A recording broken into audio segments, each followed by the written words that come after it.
and we will see them, and you'll be able to go from there. For those of you also in Zoom land, when the speaker is done, those of us who are here at the synagogue are going to have a ice cream social for a little bit, and a nosh, and a nice truly end of Shabbat mini get-together. For those of you at home, go pour yourself a drink, whatever you would like to do. At 9 o'clock, we are going to rejoin us on Zoom, because at 9 o'clock we're going to get back together again and have the Selichot service. So that is how tonight is going to work. So if you are on Zoom, there's going to be about a half-hour break that you're going to amuse yourself. So tonight, and what we are doing tonight.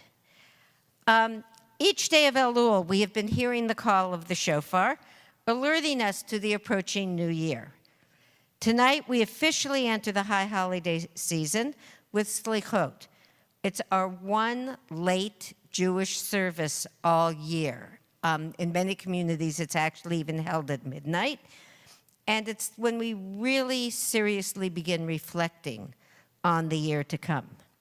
Now, last time, pretty much at the same time last year, we kicked off our Sinai and Synapses program, which was an 18-month grant from a project that feels it's important to bridge the religious and scientific communities to create a world that is scientifically grounded and spiritually uplifting.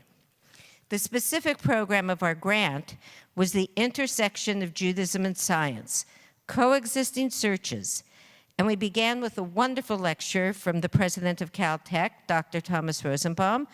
And throughout the year, we have explored medical ethics with a panel led by Dr. David Snyder and Rabbi Elliot Dorff. We looked at Torah and archaeology with Dr. Christine Garraway. We questioned the relationship of free will and what is built into our brains with Dr. Liad Mudrik from Israel. And we spent Shavuot with Dr. Victor Zlotnicky, Dr. Bonnie Barati, and Rabbis Jason Mann and John Carrier, as we examined the relationship with Jewish halakha and the changing technology that was developing during COVID, and how we balance those things. Tonight, we are honored to have Albert Hayden with us. Bert works as a navigation systems engineering specialist for the Aerospace Corporation in El Segundo, where he analyzes the performance of GPS and other global navigation satellite systems. He served in the U.S. Air Force for 8 years, 4 of them working on a space-based infrared system.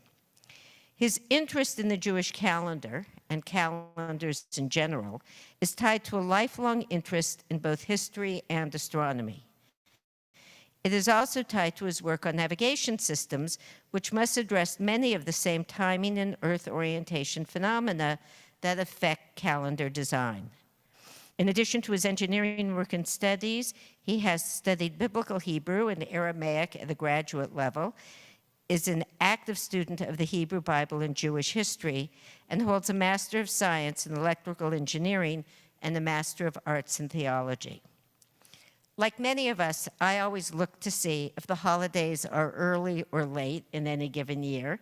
Spoiler alert, all the high holidays next year don't start until October. Right. And we all forget that Rosh Hashanah actually is always on the same day. It's on the 1st of Tishrei. So I'm now happily turning this over to Bert, who can explain to us why, if it's always on the 1st of Tishrei, why is it never on the same day? So thank you, Bert. Thank you so much, Judy. I really appreciate that. It was a wonderful introduction. Thank you. Marty, do I have to stand over there, or can I stand here like... Oh, awesome. Okay, and I think I can just lose the phone here. Oh, I'm so glad that Judy said all those kind words, because I was going to start off and explain why would a navigation engineer be someone to talk to you about a calendar. And what many of you may or may not know is that the navigation systems that we depend on for our phones to work, for the banking system to work, in order to get ourselves from point A to point B actually depend upon precise timing systems. GPS satellites are essentially just orbiting ensembles of clocks. And that is how it works. And my interest, as Judy said, in the calendar began when I became a navigation engineer a couple decades ago, working for Sperry Marine Systems. At that time, I was not working so much on GPS, but on the voyage management systems. They used GPS, and it was there that I came to understand the role of the stars in astronomy and navigation, and that really drew me into a greater interest into calendars. So I want to talk to you tonight about two things, and if we can go ahead and bring up the slides. Sure. Those of you who want to, if you can, you're going to come to this side. It's easier to see the slides from this part of the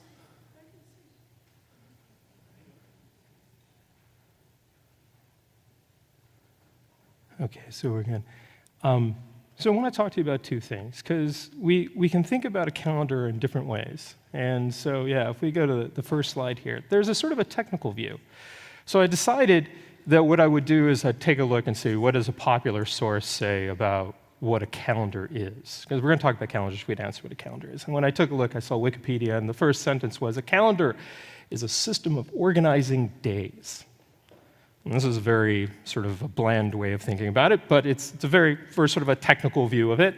And then, this is done by giving different names to their divisions, whether it's organizing them into months, months into years, years into decades, and so forth. This is a technical view. But there's also a social view of calendars, and this is a quote from Selichot Stern.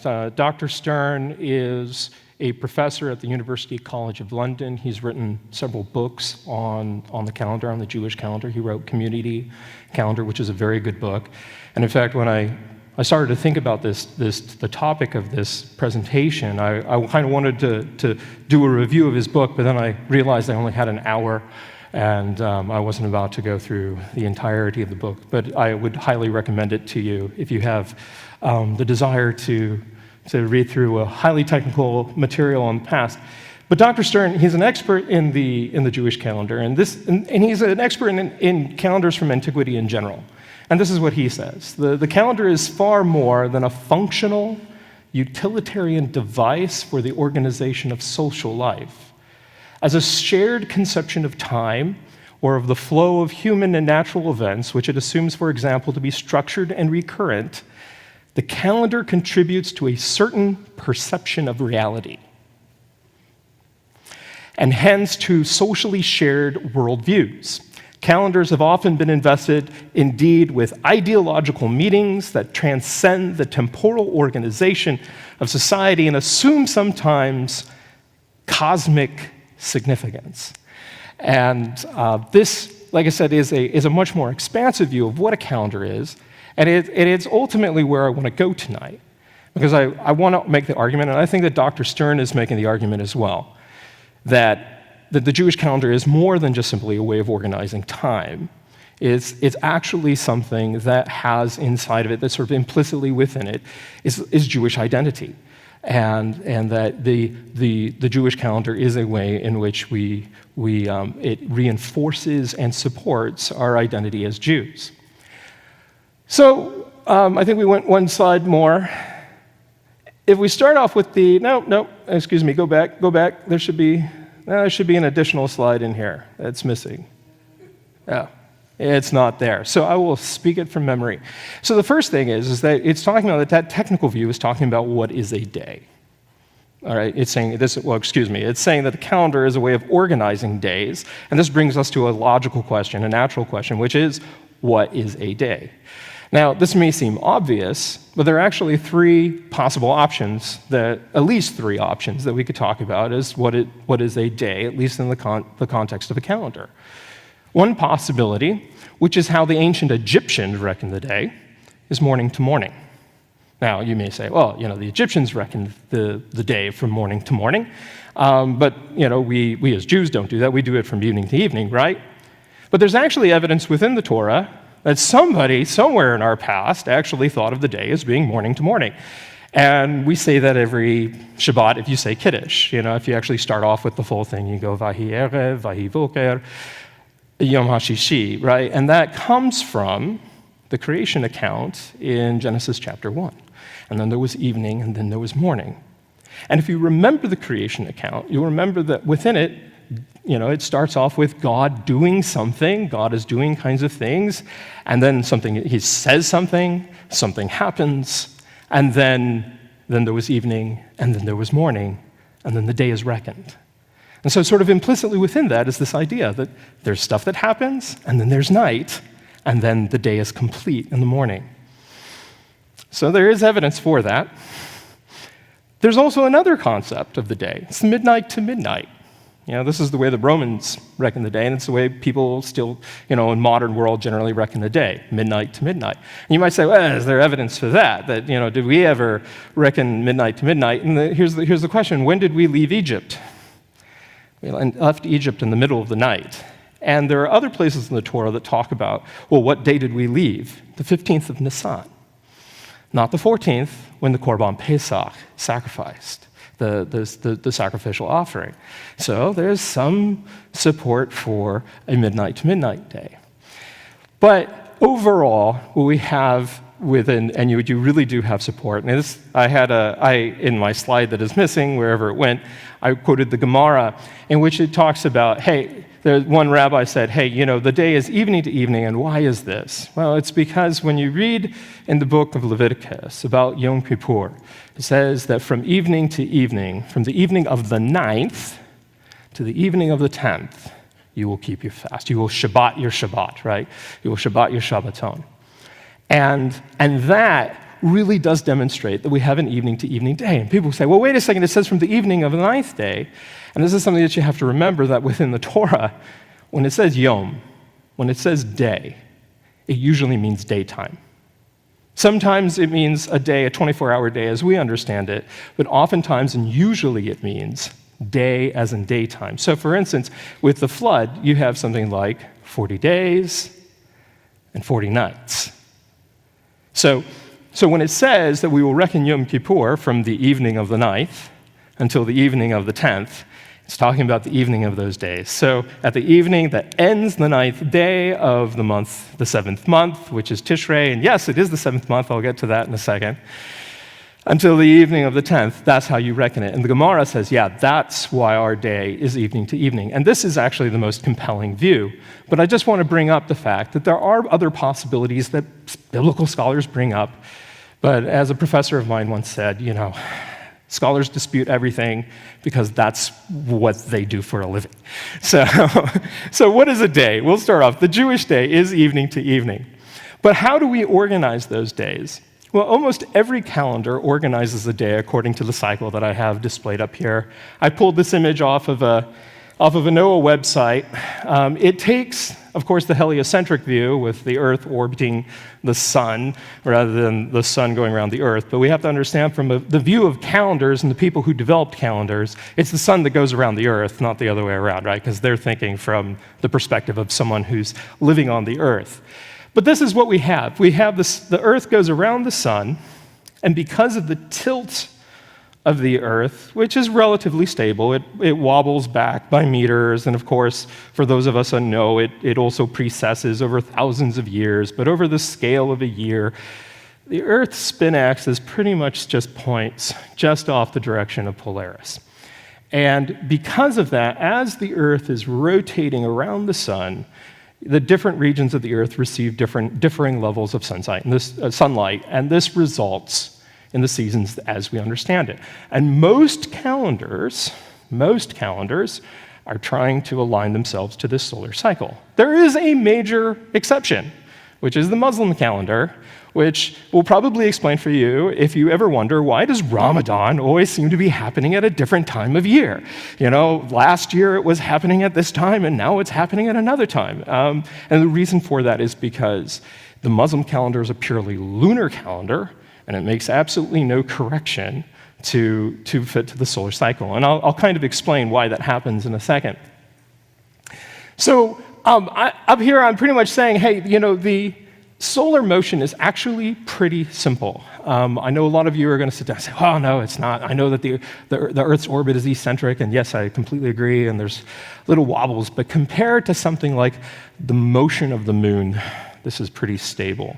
And we have just a tropical year, which is the year of the seasons, which is about 365 days.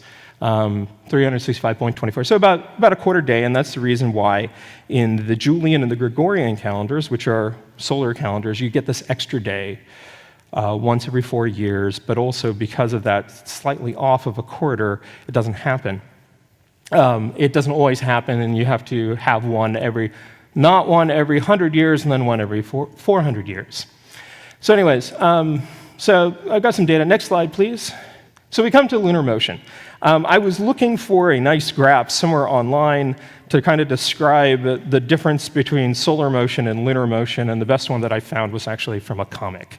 The comic had a bunch of other items in it that weren't true, but these 4 are actually the same. And you see that you got 4 things up there. You got nodal precession, apsidal precession, phase, and distance. And what is meant by this?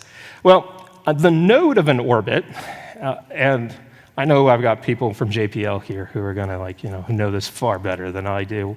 But the node of an orbit, there are actually 2 nodes. There's the ascending node and the descending node. What does that mean? Well, as something is going around, the orbit has some kind of inclination relative to the equator, or some kind of reference, usually the celestial equator, which is just the Earth's equator projected out into the celestial sphere.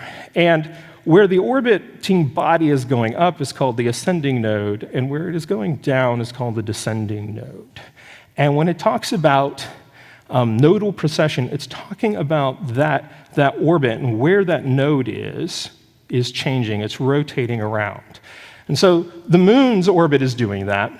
Apsidal precession, that has to do with the axis, because orbits aren't perfectly circular, and the moon's orbit is definitely not perfectly, it's nearly circular, but it's not perfectly circular, and actually is kind of flexing back and forth at all times. It's also moving around, and so that the ellipse, that ellipse that describes the moon's orbit is just going around too. And so there's that motion. There's, of course, phase, and the reason that I kept phase up there is because it's important to understand that people don't observe things. Like people living here on the surface of the Earth, are not observing things like what is the current true anomaly of the moon, or something like that. What we're observing is, what is the phase of the moon? Is it a new moon? Is it a full moon? Is it a half moon? Something like that. And that's what is actually important to calendars, because things like the Jewish calendar and the Babylonian calendar are based on the observation of the lunar crescent. And then, of course, I just put in the distance there. So what's the major message that I'm trying to send with this slide? The major message I'm trying to send is the moon's orbit is a lot more complicated than the sun. It's moving around, and so it changes. The period from one new moon to another new moon, or from one full moon to another full moon, is actually changing month to month. In terms of full fixed days, that means that a lunar month can either be 29 days or 30 days.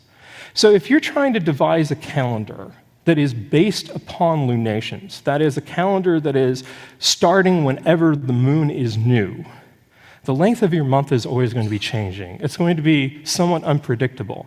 And for those of us that pay attention to the Jewish calendar, we know that there are 29-day months and there are 30-day months, and we also know that when there are 30-day months that we end up getting to Rosh Chodesh, 2 days of Rosh Chodesh. And why is that?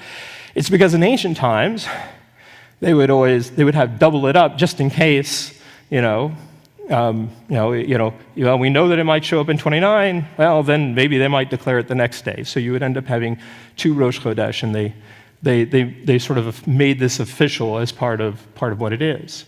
Now, I put down there the halachic molad, and you'll see that it is almost exactly the same figure that Norton gives for the period of the synodic month, which is the phase-to-phase month. And that's actually the number that's given by Rambam in the Mishnah Torah. It's the one that is used to reckon the Jewish calendar, and it's actually very, very accurate.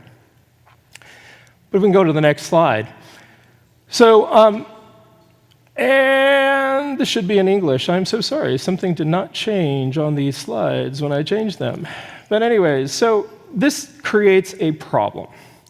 And the thing is that the Jewish calendar is tied to the seasons. The festivals, the principal reason for the calendar is to fix the time of the festivals. And the festivals are agricultural festivals. So they're seasonal. They're tied to the solar year. They're tied to the position of the Earth in that orbit around the sun. And so we have up here, so for instance with Pesach, that it says Shemor et Chodesh HaAviv, okay, so keep the month of the spring and do Pesach to Hashem, your God, because, in the Chodesh HaAviv, Hotziet, you went out, or Hashem took you out, your God took you out from the land of Egypt at night. And that's Deuteronomy 16:1. And so when it says to keep the month of Aviv, this is not a reference to a name of a month. Chodesh HaAviv is not the name of a month. Aviv, when you see the word Aviv, Aviv is a description of the state of barley. And barley in the field, and it's not quite ready to be, it's not ripe yet, it's not ready to be harvested, but it is in a certain state, ready, getting ready to be harvested.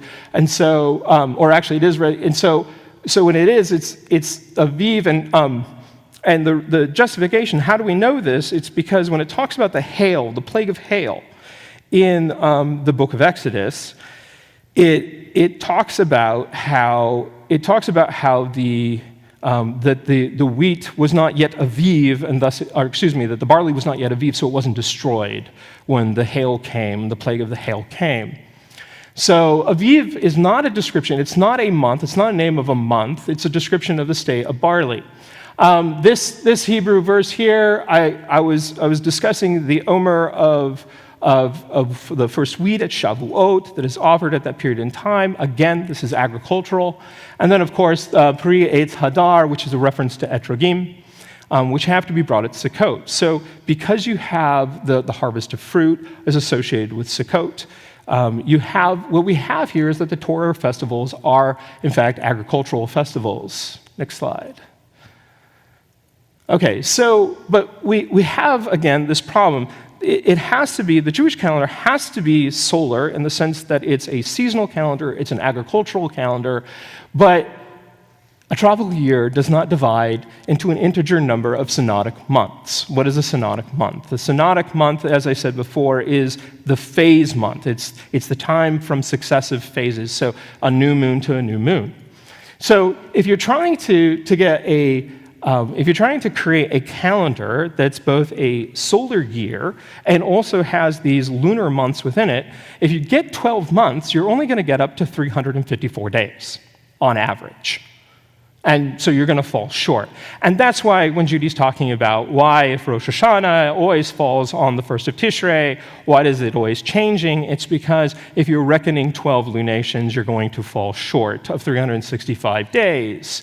And so it will slowly come back to you within any kind of solar calendar, like the Gregorian calendar, which is sort of the official day. And as I said, it's short of a tropical year by about 11 days, 10.8 days. So that's the problem. What are the potential solutions? Well, one potential solution is to just have a solar calendar with fixed months. And there are examples in ancient times. So for instance, the ancient Egyptian calendar is a well-known solar calendar from ancient times that consists of 12 months of exactly 30 days. To get 360 days, and then to bring it up to 365, you just throw in an additional 5 epigemonal days that are not associated with any particular month, and then you get 365 days, and then it's essentially a solar calendar. Now, of course, it's not quite the length of a tropical year, so the Egyptian calendar was famous in ancient times and even modern times for slowly slipping through the seasons like the Muslim calendar, just not quite as serious. But yeah, that's one potential solution to this problem. It was more or less stable. Then you also have the Julian Gregorian calendars, which, with the exception of the leap day that is given in February, it is also has a calendar largely of fixed months that that do not change from year to year. But there's another solution, the lunar solar calendar solution, which makes use of what I'm calling the Babylonian cycle, but is also known as the Metonic cycle, based from the name Meton of Athens, who introduced it into the Athenian calendar in the year 432 BCE. And the Metonic cycle, or the Babylonian cycle, is based on the fact that if you have 19 tropical years, so those are the seasonal years I'm talking about. The tropical years are the seasonal years, the length of year that it takes to go from one vernal equinox to another, from one beginning of spring to another, in the northern hemisphere at least. If you take that 19 years, that's about 6,939 days plus some change. And if you have 235 synodic months, again, that being the month from new moon to new moon, if you take those 235 synodic months, you get about the same number of days. It's just off by a little. That really amounts to about one additional day every 218 years. So it's not too bad. But what it results in is a rule that if you have 7 additional synodic months, every 19 tropical years, you'll only end up with this difference of 2 hours, and like I said, that amounts to about 1 day every 218 years. Right, next slide, please. So the fact that you could have 2 solutions, both potentially a solar calendar and a lunar calendar, raises the question, well, was there ever a Jewish solar calendar? And, I kind of brought up that, there is some hint of a solar calendar in the creation account itself. And in fact, you also have some hint that it actually was maybe even an Egyptian calendar for other reasons that I'll talk. But Dr. Stern, in his book, Calendar and Community, he brings up that, well, we know that at least that the Jewish calendar has been lunar since the 1st century CE, and that this is well established. And why is that? There are just too many sources that say that the Jewish calendar is lunar, whether that's Josephus. Josephus was a historian of the First Jewish-Roman War. He also wrote the Antiquities, which was an attempt to write out the full history of the Jewish people from earliest times on up to the First Jewish-Roman War, which, if you're not aware of, is the war between the Jewish people and Rome that ultimately led to the destruction of the Second Temple, Beit HaMikdash, in 70 CE. But Josephus, who he was a Kohen, and he was also a general in that war, ultimately wrote these books. And so Josephus, he attests to the fact that the Jewish calendar in the 1st century CE was in fact a lunar calendar. Philo, who was a Hellenistic philosopher, he was Jewish, he was also, but he also was very Hellenistic. He lived in Alexandria. He wrote many books on philosophy that are heavily influenced by Greeks, but he also attests to the fact that the Jewish calendar in the 1st century CE was lunar. But there are also, if you look at rabbinic and also Christian sources, they all attest to the fact that the Jewish calendar from the 1st century CE on was lunar. There is also some evidence, but we also have to understand that the further you go back in time, the harder it is to find solid evidence. But there's also other evidence that the Jewish calendar was lunar. And one of those things is that the Babylonian month names came to be attributed to the Jewish months. Almost all of the month names that we now use in the Jewish calendar are of Babylonian origin. Whether the Adar, the sole exception is Cheshvan, Mar Cheshvan, which is of Persian origin. But aside from Mar Cheshvan, all the other names are essentially are identical to the names within the Babylonian calendar. And prior to the Persian period, so up here we're seeing books like Zechariah, Esther, First Maccabees. Prior to these, First Maccabees would have been about the time of Hasmoneans. It's in Greek. It was originally written in Hebrew, but it's in Greek. Zechariah dates to the time of Darius I, so that would be the late 6th century BCE. So this is very back in time. But he is using the names of Babylonian months as Hebrew months. And the fact, if you're making an equation between the Babylonian calendar and the Jewish calendar in such a manner, this tends to imply that they both they are comparable. And if they are comparable, this would imply that the Jewish calendar is lunar. You also have the Passover papyrus, and I give you both the museum number there and the publication numbers. TAD refers to Aramaic documents. It's by both Ada Yardeni and Bezalel Porton. Cowley refers to Aramaic documents from Elephantine. The Passover papyrus was a command in an Aramaic document issued by an official under Darius II, who was an Achaemenid Persian king, to the Jewish community at Elephantine. And Elephantine is an island in the Nile River.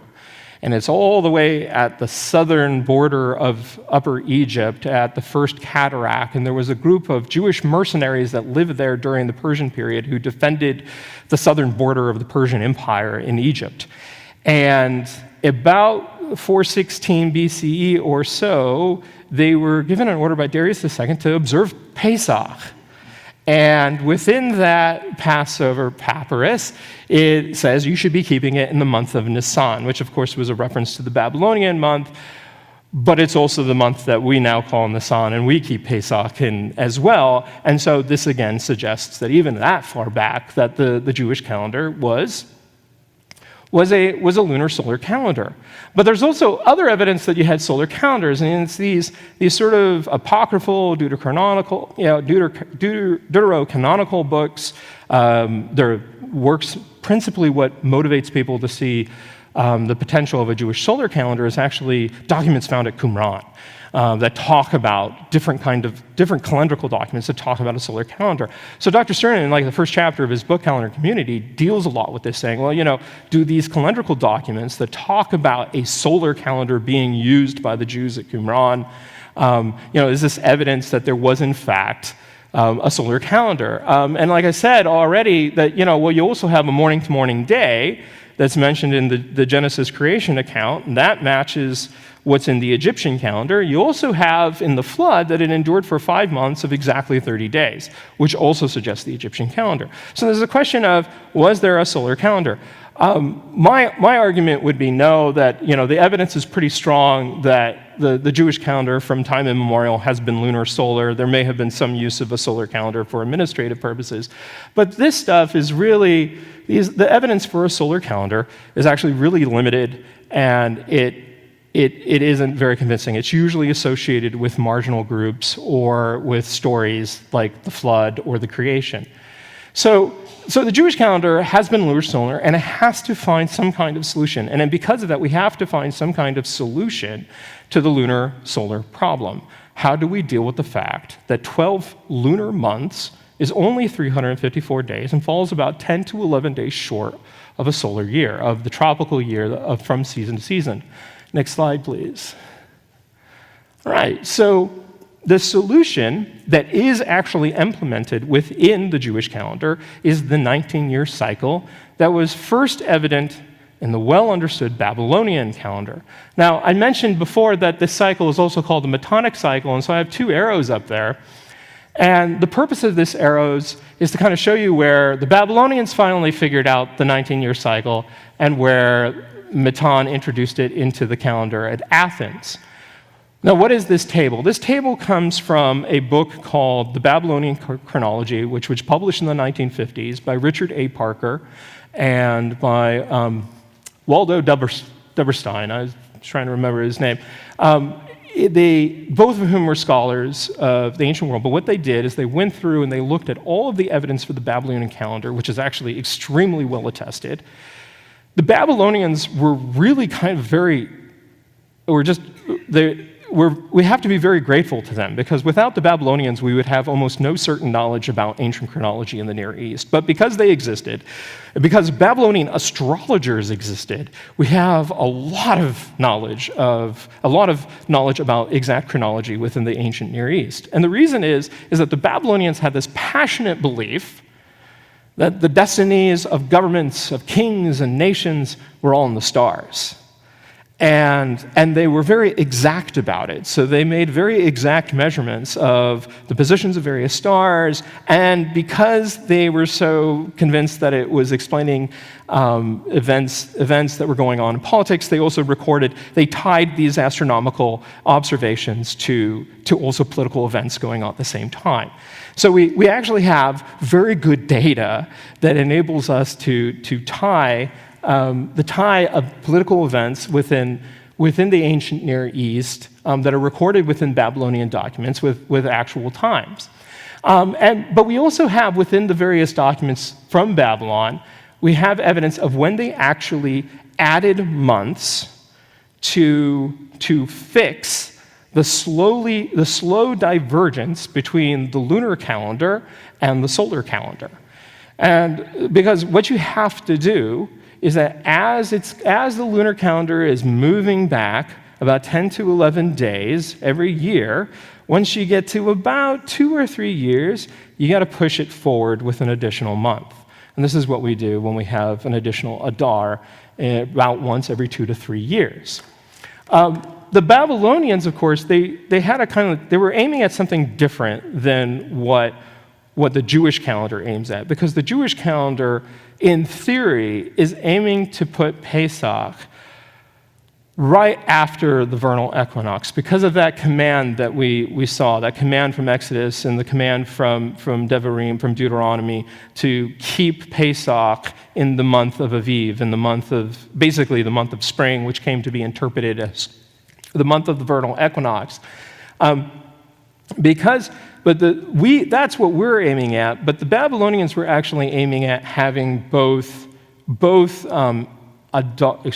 Nisan, to have Nisan immediately after the vernal equinox, so that Nisan would begin with the first new moon right after the vernal equinox, and Tishri would begin with the first new moon right after the autumnal equinox, the September equinox. And so they were trying to match up both of them. And so they developed this 19-year cycle by experimenting over years. And so you can see that it's kind of confused at first. They're not really sure where to put the months in order to achieve these additional months that are required by a lunar solar calendar. They're not quite sure where to put them, but then they ultimately settle in about here, where they're putting an intercalary Adar. See, each one of these letters represent an intercalary month, an intercalated month, within a 19-year cycle. And you can see that once you get here, they've got one at 3, they've got one at 6, they got one at 8, 11. They got one at 11, they got one there at 14, 17, and 19. And that is the same cycle that is now used within the Jewish calendar. And they figured that out about that period of time.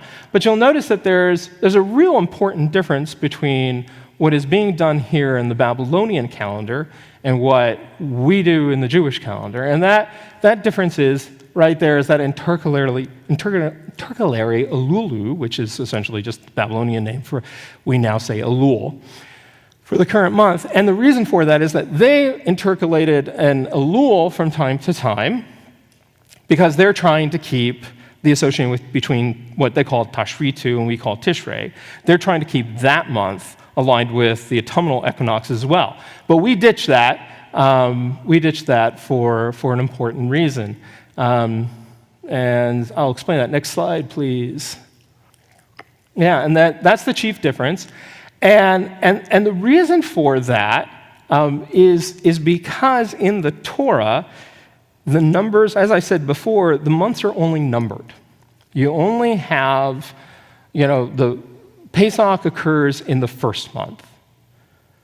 Sukkot occurs in the 7th month. Yom Kippur occurs in the 7th month. Yes, it is the 7th month. So Rosh Hashanah, even though it's Rosh Hashanah actually never appears in the Torah. It's always called Yom Teruah, and it's the first day of the 7th month. Because within, and I'm going to get into this in a second, within the concept, within the concept of the Torah, there is sort of this idea of the holiness of seven. So you have the seventh month is the holiest month, and that's where all of the big holidays are happening. But because there are two calendars, actually 4 calendars within the Jewish system, that are mentioned in the Mishnah, but there are at least 2 calendars that we keep, and there's the religious calendar, which determines the time of the festivals, which begins in Nisan, and then there's the civil calendar, which begins with Rosh Hashanah, and that's, of course, why we call it Rosh Hashanah. The only time that Rosh Hashanah is ever mentioned within the entire Tanakh is actually in the 40th chapter of Ezekiel, but it probably refers to a month and not to the actual day. But as I've already stated, there's a bunch of places where people think that we have month names, like Aviv, but again, like I said, that has nothing to do with an actual name of a month. Within chapter 6 of Kings, you also have Ziv and Bull. There's also Ethnium, which is not up here, but those are all Phoenician. And like I said, the main thing is that there has to be 6 months between Pesach and Sukkot. But other than that, we have the same leap years as the Babylonian calendar. The critical main difference is the phase.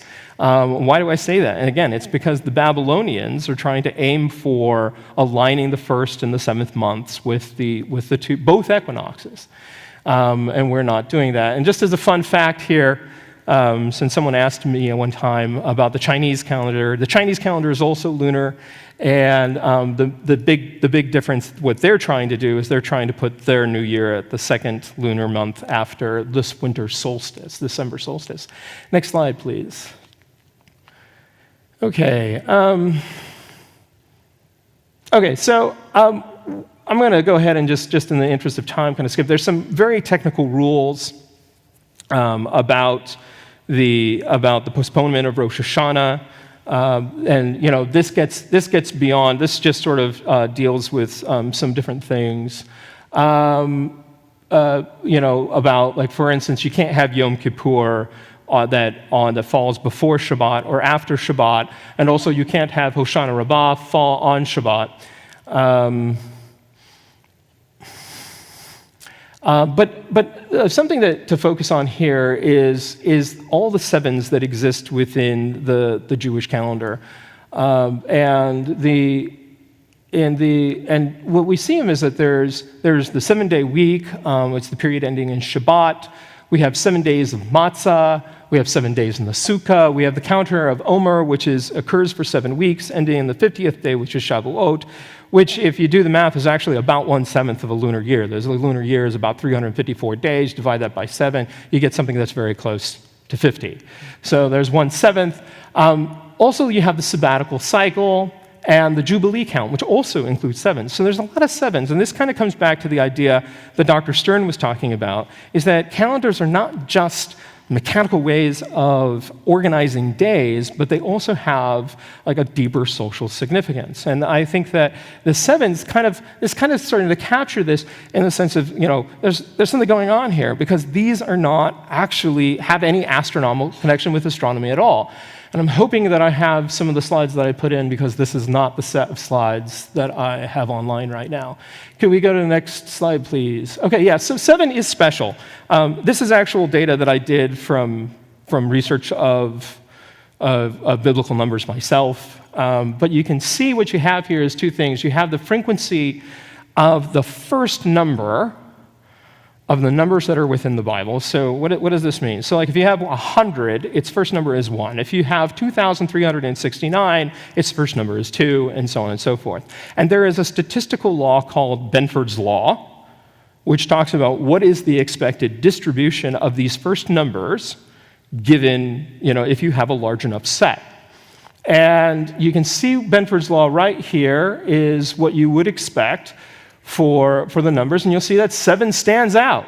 I have accounted for non-numerical meanings of 1 and 2 in this data, but 7 does in fact stand out, and you'll also see the other thing is that 8 and 9 are depressed, but 7 actually has a lot of significance.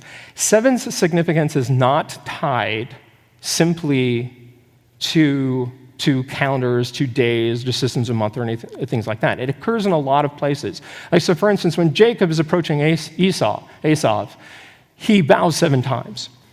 When the priest is trying to purify something in the Mishkan or in the temple, he sprinkles it with blood 7 times.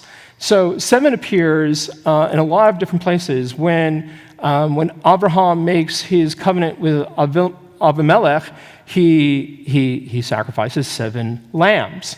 So 7 occurs in a lot of places, and it doesn't seem to have any sort of astronomical explanation. And as for the depressed values of 8 and 9, that's because there's a real strong tendency in the Hebrew Bible to round numbers.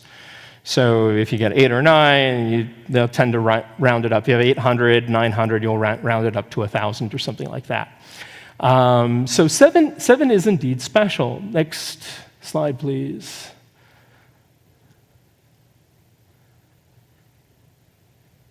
Yeah, can you go one more slide? I want to see if I have at least, keep going.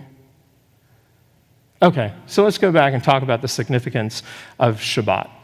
So go back to 2 slides. Yeah, no, right there. Okay, so there's 2 perspectives of Shabbat that are given within the Torah. One is given within Shemot, and the other one is given in Devarim. The one in Shemot makes Shabbat into a memorial of the creation, right? You know, Ki Sheshet Yamim, Asa Adonai et Hashemayim Be'et Haaretz, you know, Be'et Ayam and everything in it, right? And so it's spoken of being a memorial of the creation. So that's one way of thinking about Shabbat. Then there's a second way in Sefer Devarim, in Deuteronomy, next slide, please, which is Shabbat as a memorial of our slavery in Egypt.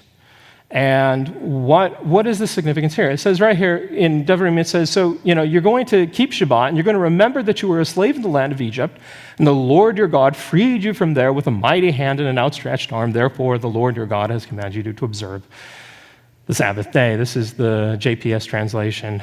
And the point here is that Shabbat is meant to memorialize our slavery in Egypt. Not so much our slavery in Egypt. What I really should say is it's meant to memorialize our liberation from slavery. You see, because what really is going on with the number 7 is that it solemnizes things. Why does Jacob vow 7 times as he's approaching Esau? He does it 7 times in order to demonstrate that he truly is humble. He's done it 7 times, just like the seven lambs are sacrificed because it affirms that covenant. Why does the Kohen within the Mishkan or within the temple, why is he sprinkling the altar 7 times with bloods? It's because it solemnizes the act. Why do we dwell in a sukkah for 7 days?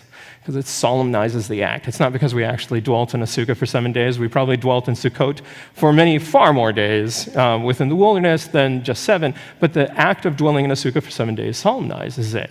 And so by having Shabbat, what you're doing is you're not solemnizing work. You're not solemnizing being, you're more than something than is just a laborer. Okay, and if we can go to next slide. The same thing is also next slide, please.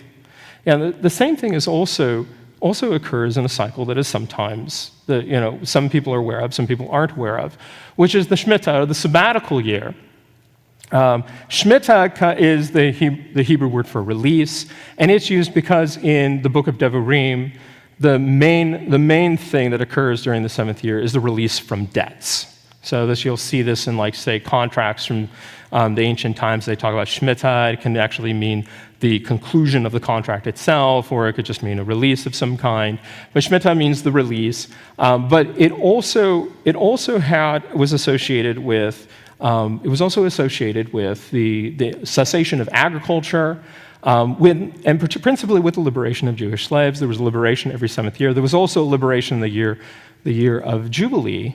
But again, we see that we see the significance of 7, and we also see this sort of significance of reminding us of our liberation from Egypt. Next slide, please. I just want to know, these aren't the slides that I thought I was going to be briefing. Could you go one more slide? Yeah, let's just stay here.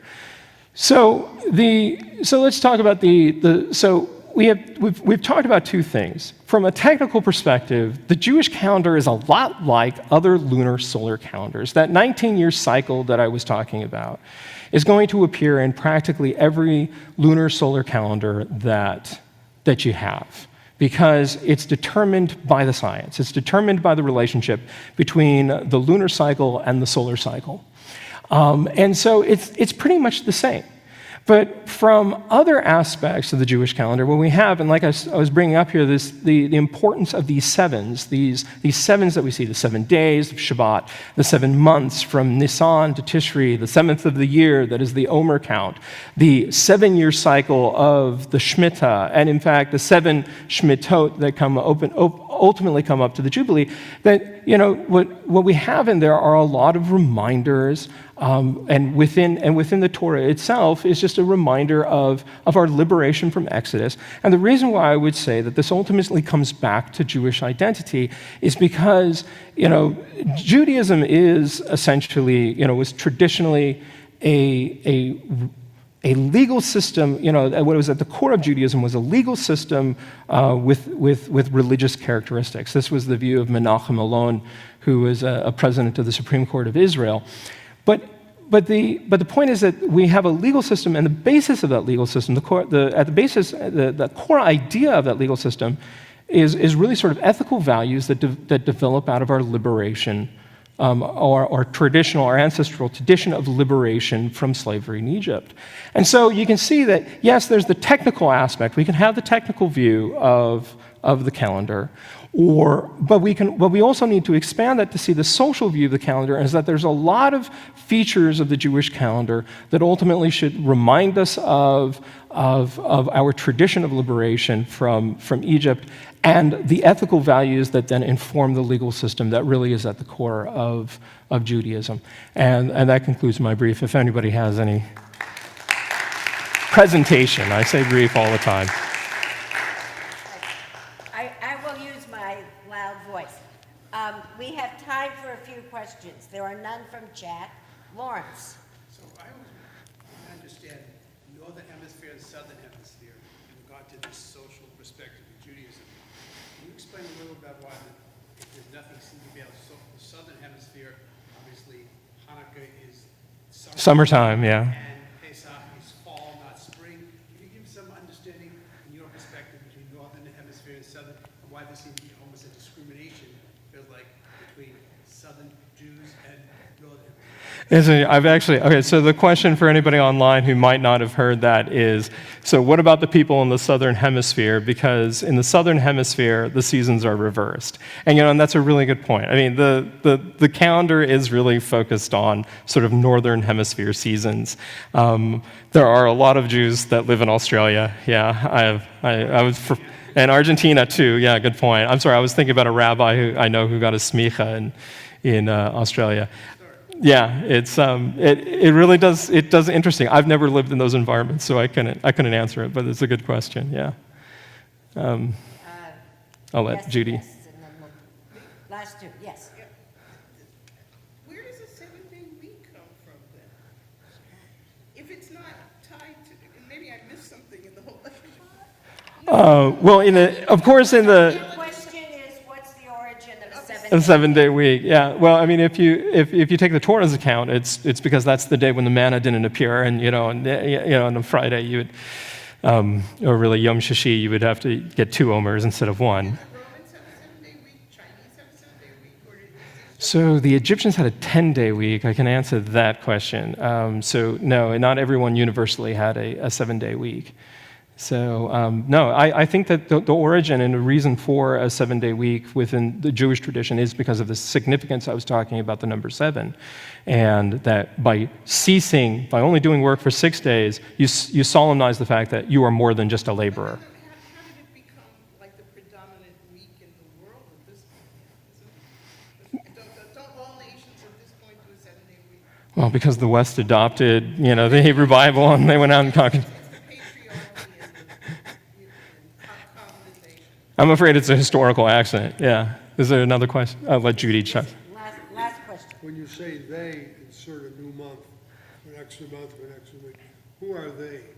Is there a Jewish calendar office someplace that's So, these updates and things? so the major description of the Jewish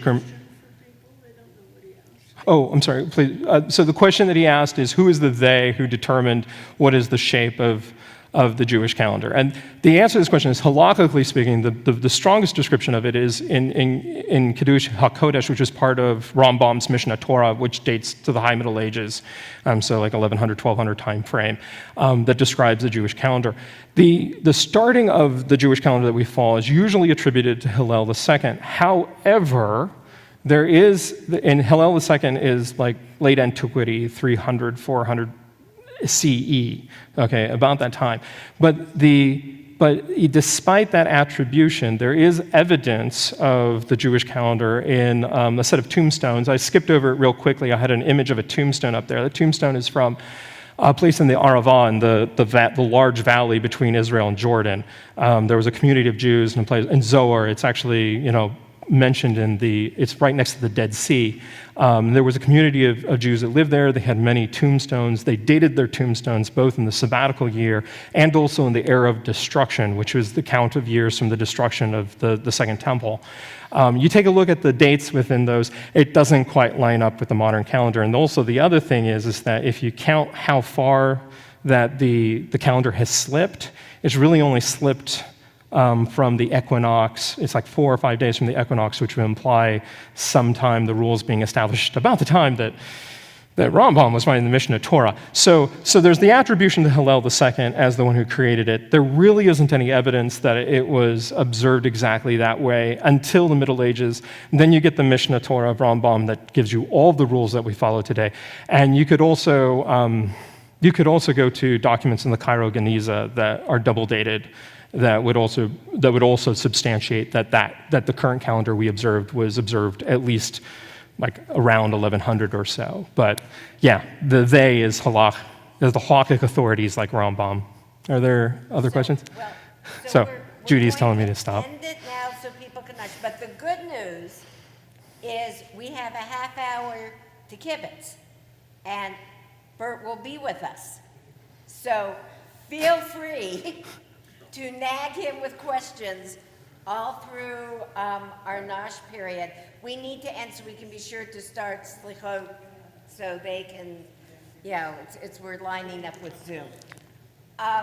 First of all, thank you so much.